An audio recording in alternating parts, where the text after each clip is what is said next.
Your organization, your organizing, your efforts had an impact. Now it's global. Now people know more about what's going on, about sexual slavery, the Song Noe. I think that's the way you say it, right? Sexual slavery. It's not comfortable. And so we have to understand that you have made an impact, a global impact.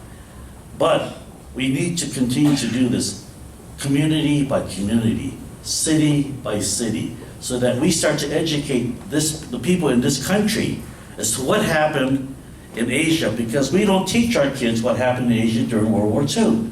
We know a lot about Germany and Europe, but very little about Asia. You have to ask yourself why.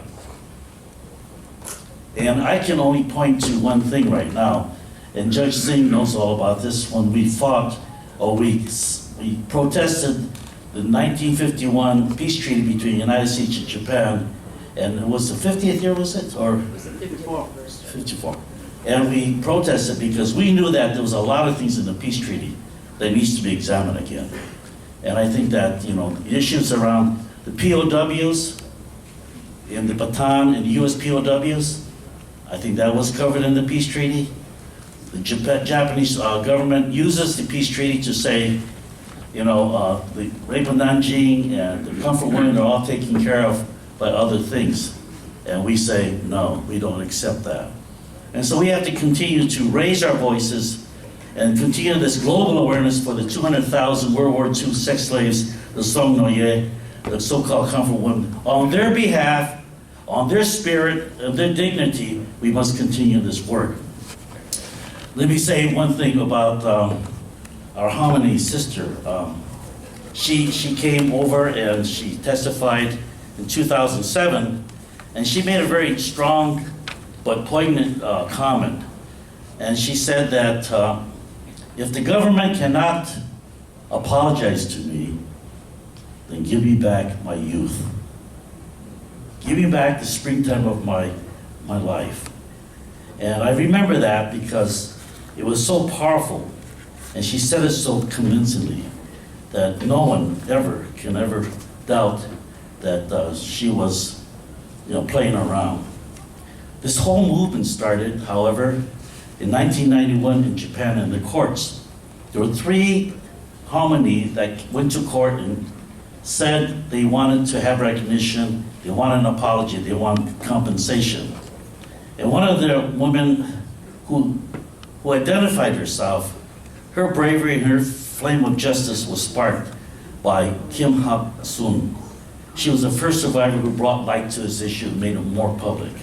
So we owe her that thanks for having the strength to step forward in public and say, I've been a victim and I want an apology. Because in the beginning, when they were used as sex slaves, it was a thing of shame. They couldn't go home. Many committed suicide.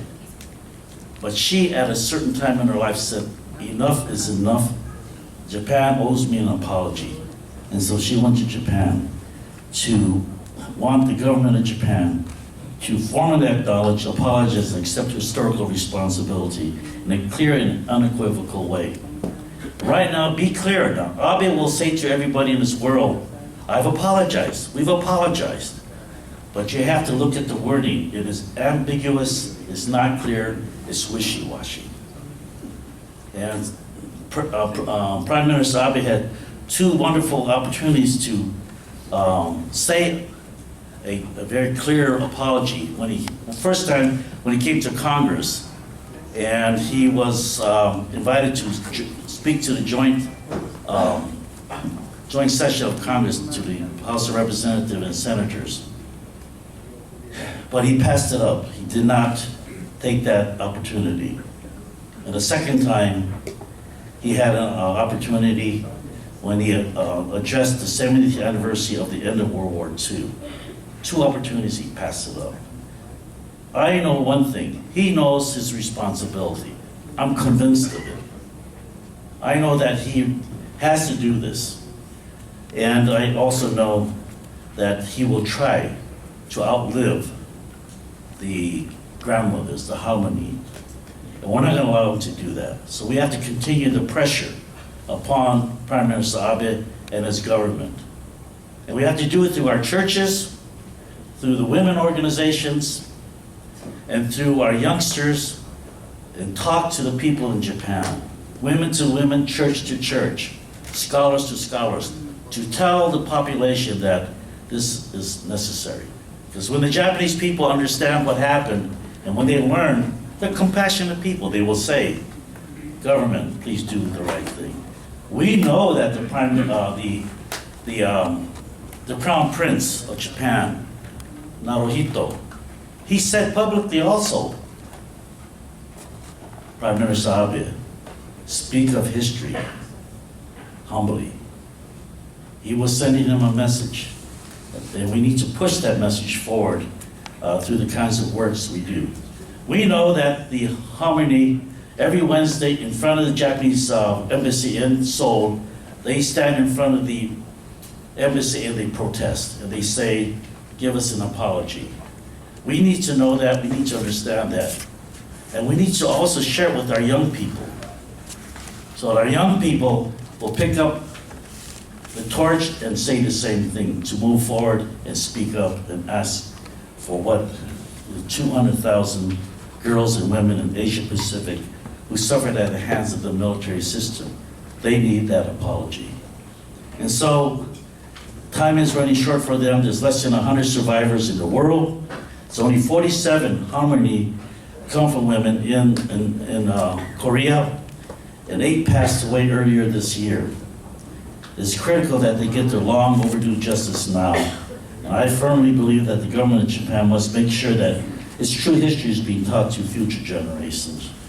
And so, on this difficult issue, we have a personal responsibility to make sure that we teach each one, we reach to each one, and we preach to each one about this necessity for an apology.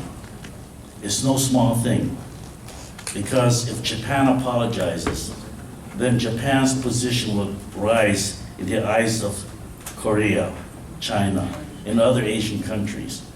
For me, if he doesn't apologize, I cannot trust him. I cannot trust the government of Japan, because they cannot, and they do not have the courage to do the right thing. And so that the justice that the Comfort women need, our sisters need, is long overdue, so we must demand that. And let me close with this.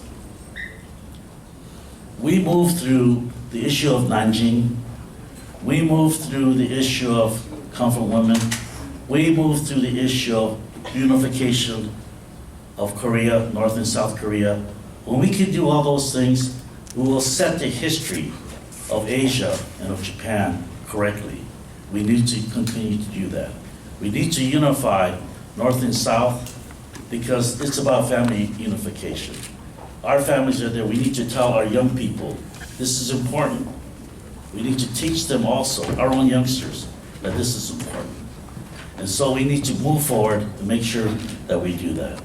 And so we all move forward as we did tonight. And what's that yell that the military say? Gachigapshida? Gachigapshida. Right? Thank you.